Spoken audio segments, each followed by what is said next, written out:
नमस्कार दोस्तों, मैं के.पी. नंकारी आप सबका आज की क्लास में स्वागत और अभिनंदन करता हूं। दोस्तों, जैसा कि आप सबको पता है कि आज की हमारी क्लास ब्रिटिश शासनकाल में जो शिक्षा का विकास हुआ है उसमें जो विभिन्न आयोग बने हैं उस पर हम चर्चा करेंगे। दोस्तों, निश्चित रूप से अगर आप लोग इसको अच्छी तरह से पढ़ लेते हैं तो लगभग हर परीक्षा में ब्रिटिश शासनकाल में जो शिक्षा का विकास हुआ है उससे एक दो क्वेश्चन आने तय होते हैं। इसमें अक्सर बच्चे गलती कर जाते हैं, इसलिए ये केवल 5 मिनट का ही वीडियो है। आप लोग बिल्कुल ध्यान से पढ़ लीजिए, निश्चित रूप से परीक्षा में फंसने तय होते हैं। ठीक है, चलो हम शुरू करते हैं। ठीक है, तो ब्रिटिश काल में भारत में शिक्षा का विकास है। ठीक है, सबसे पहले देखिए, सबसे पहले 1781 में गवर्नर जनरल वारेन हेस्टिंग ने, ध्यान दीजिए, गवर्नर जनरल वारेन हेस्टिंग ने कलकत्ता में, ठीक है, मदरसा की स्थापना की। ठीक है, कलकत्ता मदरसा की स्थापना की। ठीक है, किस लिए की?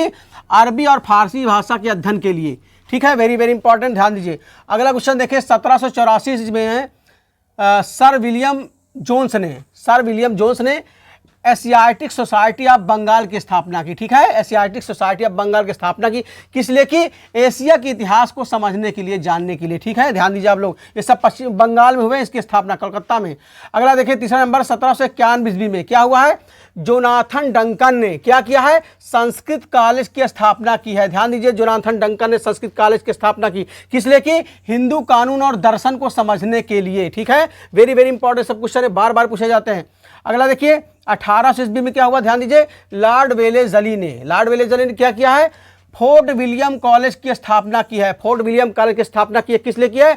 जो कंपनी के अधिकारी थे उनको, उनके शिक्षा के लिए। ठीक है, उनकी शिक्षा के लिए कॉलेज की स्थापना की गई। ठीक है, भारतीय भाषा को समझने के लिए। ठीक, अगला देखें, वेरी वेरी इंपॉर्टेंट ये क्वेश्चन है। राजा Ram Mohan Roy, David Hare, Alexander डफ, सर हार्ड ईस्ट ने मिलकर, इतने लोगों ने मिलकर कलकत्ता में हिंदू कॉलेज की स्थापना की। Very very important, Hindu college की स्थापना इन लोगों ने मिलकर की। ठीक है, अगला देखिए, 6वां नंबर, 1813 ईस्वी में क्या हुआ? आप सबको पता है कि इस चार्टर एक्ट के तहत, 1813 चार्टर एक्ट के तहत भारतीयों की शिक्षा के लिए, ठीक है, प्रतिवर्ष 1 लाख रुपए की व्यवस्था की गई। भारतीयों की शिक्षा के लिए प्रतिवर्ष 1 लाख रुपए की व्यवस्था की गई 1813 चार्टर एक्ट के तहत। ठीक है, ये क्वेश्चन बहुत बार पूछे गए हैं। अगला क्वेश्चन देखें, लॉर्ड मैकाले। ठीक है, ये लॉर्ड मैकाले हैं। ठीक है, ध्यान दीजिए, इसे विलियम बेंटिंग, उस समय lord William Bentinck governor general थे, उन्होंने लोक शिक्षा समिति का अध्यक्ष इन्हें बनाया था। ठीक है, अध्यक्ष बनाया था। किस लिए बना था? उस समय शिक्षा पर भाषा संबंधी विवाद हो रहा था, किस भाषा में शिक्षा दिया जाए भारतीयों को, हिंदी में, संस्कृत में, अंग्रेजी में। ठीक है, तो इन्होंने, लॉर्ड मैकाले ने अंग्रेजी को महत्ता दी, अंग्रेजी में शिक्षा देने की बात कही, इसीलिए इन्हें आधुनिक शिक्षा का जन्मदाता कहा जाता है। इन्हें आधुनिक शिक्षा का जन्मदाता कहा जाता है या अंग्रेजी शिक्षा का जन्मदाता कहा जाता है। वेरी वेरी इंपॉर्टेंट, ध्यान दीजिए। मैकाले ने, इसी लॉर्ड मैकाले ने भारतीय भाषा को और भारतीय साहित्य की आलोचना की, भारतीय भाषा और साहित्य की आलोचना की, और आलोचना में यह शब्द इन्होंने कहा कि जो भारतीय किताबें हैं, पूरे भारत और एशिया की जो किताबें हैं, इससे कहीं अच्छी किताबें यूरोप की सिर्फ एक अलमारी की किताबें हैं। इस तरह बुराई इन्होंने की यहाँ की। ठीक है, ध्यान दीजिए। अगला देखिए, इसी में इन्होंने अंग्रेजी में शिक्षा के लिए जो बात कही, उन्होंने ये सिद्धांत किया, अधोमुखी निष्पंदन सिद्धांत, अधोमुखी निष्पंदन का सिद्धांत लागू किया इन्होंने। इसका मतलब ये होता है, इन्होंने कहा जो अंग्रेजी भाषा में शिक्षा की व्यवस्था जो की जाए, शिक्षा दी जाए, वो उच्च लोगों को, बड़े लोगों को दी जाए। ठीक है, और बड़े लोगों से क्षण क्षण के नीचे लोगों तक की शिक्षा आएगी। इसी का मतलब हुआ अधोमुखी निष्पंदन सिद्धांत का मतलब ये हुआ कि जो ऊपर उच्च लोग हैं, अगर उनको शिक्षित किया जाए तो धीरे धीरे नीचे के लोग अपने आप शिक्षित होते चले जाएंगे। ये इनका सिद्धांत। ठीक है, अब हम अगला देखते हैं कि अंग्रेजी शासनकाल में शिक्षा के विकास के लिए कौन कौन से आयोग बना। ठीक है, ये क्वेश्चन निश्चित रूप से आता है 1854 में। ठीक है, 1854 का Charles Wood dispatch, very very important question है, बहुत बार पूछे गए। ठीक है, चार्ल्स वुड डिस्पैच है, लॉर्ड डलहौजी के समय में। ठीक है, ये आयोग का गठन किया गया था, लॉर्ड डलहौजी के आयोग में चार्ल्स वुड ये आयोग का गठन किया। ठीक है, इसने सिपाही, देखिए, इसमें इसे भारत का मैग्ना कार्टा भी कहा जाता है। ध्यान दीजिए, चार्ल्स वुड डिस्पैच को भारत के शिक्षा का मैग्ना कार्टा कहा जाता है। ध्यान दीजिए, क्वेश्चन कई बार पूछा जा चुका। ठीक है, इस आयोग ने सिफारिश क्या क्या की है? ठीक है, सिफारिश के बारे में क्वेश्चन पूछता है। पहली सिफारिश क्या की है कि उच्च शिक्षा का माध्यम अंग्रेजी हो। ठीक है ना, इसने सिफारिश किया कि उच्च शिक्षा का माध्यम अंग्रेजी हो, लेकिन फिर भी देसी भाषाओं को प्रोत्साहन किया जाए, देसी भाषा को प्रोत्साहन भी किया जाए। दूसरी सिफारिश क्या किया है कि महिला शिक्षा को प्रोत्साहन इन्होंने दिया। ठीक है, वेरी वेरी इंपॉर्टेंट, ये क्वेश्चन पिछली बार लोक सेवा आयोग में पूछ चुका है कि महिला शिक्षा का प्रोत्साहन किसने किया, यही। ठीक है ना, ये आपका चार्ल्स वुड डिस्पैच किया है, महिला शिक्षा को प्रोत्साहन किया है, ठीक है। तीसरी बात क्या कहा है कि शिक्षा क्षेत्र में निजी क्षेत्र का भी प्रवेश किया जाए, शिक्षा क्षेत्र में निजी क्षेत्र का भी प्रवेश किया जाए, निजी क्षेत्र को प्रोत्साहन दिया जाए शिक्षा के लिए। चौथी बात इसने क्या कहा है कि अध्यापकों को प्रशिक्षण के लिए, जो अध्यापक पढ़ाएंगे उनके प्रशिक्षण के लिए प्रशिक्षण संस्थान की भी स्थापना की जाए, ठीक है। पांचवी सिफारिश क्या किया है इसने कि लंदन विश्वविद्यालय के आधार पर, जैसे लंदन में विश्वविद्यालय है उसी के आधार पर भारत में भी कलकत्ता में, बम्बई में तथा मद्रास में तीनों जगह एक एक विश्वविद्यालय की स्थापना होनी चाहिए, ठीक है। ये सिफारिश इन लोगों ने की है, इस आयोग ने किया है, ठीक है, चार्ल्स वुड डिस्पैच। अब हम देखते हैं दूसरा कमीशन कौन सा है, हंटर कमीशन बना, ठीक है, शिक्षा के विकास के लिए दूसरा हंटर कमीशन बना, 1882-83 बना, ठीक है। इसके अध्यक्ष कौन थे, डब्ल्यू हंटर थे, ठीक है। इन्होंने सिफारिश क्या की प्राथमिक शिक्षा के प्रसार के प्रोत्साहन के लिए, जो प्राथमिक शिक्षा को प्रोत्साहन देने के लिए हंटर कमीशन ने सिफारिश की थी। ध्यान देना, वेरी वेरी इंपॉर्टेंट, प्राथमिक शिक्षा के लिए हंटर कमीशन।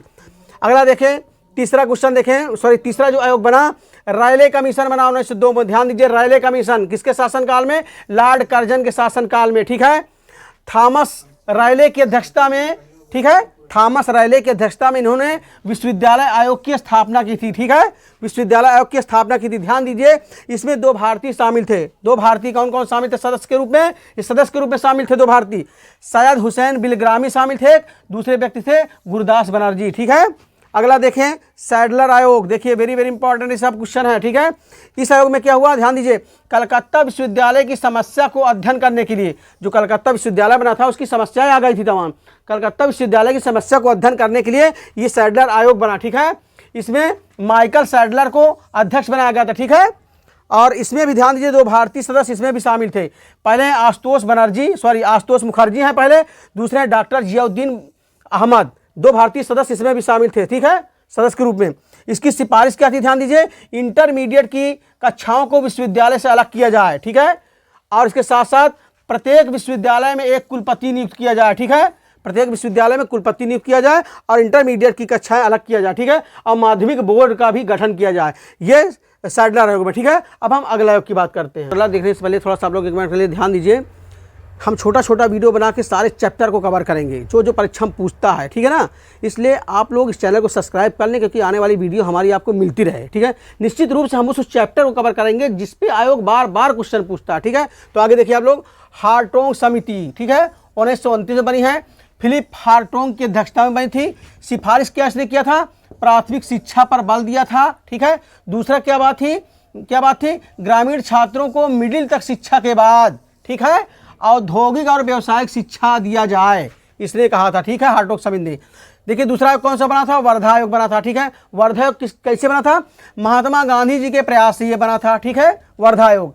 इसमें हरिजन पत्रिका जो महात्मा गांधी जी लिखते थे उसमें लेख लिखा था बच्चों की प्राथमिक शिक्षा के लिए, ठीक है। इसकी सिफारिश क्या थी कि 7 से 14 वर्ष के बच्चों को निःशुल्क और अनिवार्य शिक्षा दिया जाए, ठीक है। दूसरा सिफारिश क्या किया था, शिक्षा का माध्यम मातृभाषा में होना चाहिए, ठीक है। तीसरा सिफारिश क्या किया था कि छात्रों की रुचि के आधार पर ही व्यावसायिक शिक्षा मिले, ठीक है। चौथा सिफारिश 3 सिफारिश थी बात, ठीक है। लेकिन यह जो है सिफारिश नहीं लागू हो सकी, यह आयोग नहीं लागू हो सका, क्यों, क्योंकि द्वितीय विश्व युद्ध शुरू हो गया था जिसके कारण यह योजना लागू नहीं हो सकी थी, ठीक है। अगला देखिए आप लोग, तीसरा कौन सा आयोग बना था, सार्जेंट योजना, ठीक है, सार्जेंट योजना 1944 में, ठीक है। सर जॉन सार्जेंट की सिफारिश पर यह योजना बनी थी, ठीक है ना। इसमें क्या था प्रावधान, देखिए, देश में प्रारंभिक विद्यालय उच्च माध्यमिक विद्यालय की स्थापना की जाए, ठीक है, देश में प्रारंभिक विद्यालय उच्च माध्यमिक विद्यालय की स्थापना की जाए, ठीक है। दूसरा क्या सिफारिश ने किया कि 6 से 11 वर्ष के बालकों को निःशुल्क एवं अनिवार्य शिक्षा दिया जाए। ध्यान दीजिए, यहाँ पर 6 से 11 वर्ष के बच्चों को बात कर रहा है, ठीक है, निःशुल्क शिक्षा की बात कर रहा है। तीसरा क्या है, उच्च विद्यालय 2 प्रकार के होंगे, ठीक है, कैसे होंगे, एक विद्या विषयक होगा जो विद्या का ज्ञान देगी, पढ़ाई हर विषय होगी, एक प्राविधिक और व्यावसायिक शिक्षा होगा, 2 प्रकार से होगा, ठीक है भैया। तो ये रहा आपका ब्रिटिशकालीन शिक्षा का इतिहास, ठीक है। इसको आप लोग कायदे पढ़ लीजिए, बार बार पढ़ लीजिए, नोट्स बना लीजिए, निश्चित रूप से इससे 1 क्वेश्चन 2 क्वेश्चन हमेशा आते हैं, ठीक दोस्तों। अब हम अगले वीडियो में मिलते हैं पुनः फिर से, तब तक के लिए नमस्कार।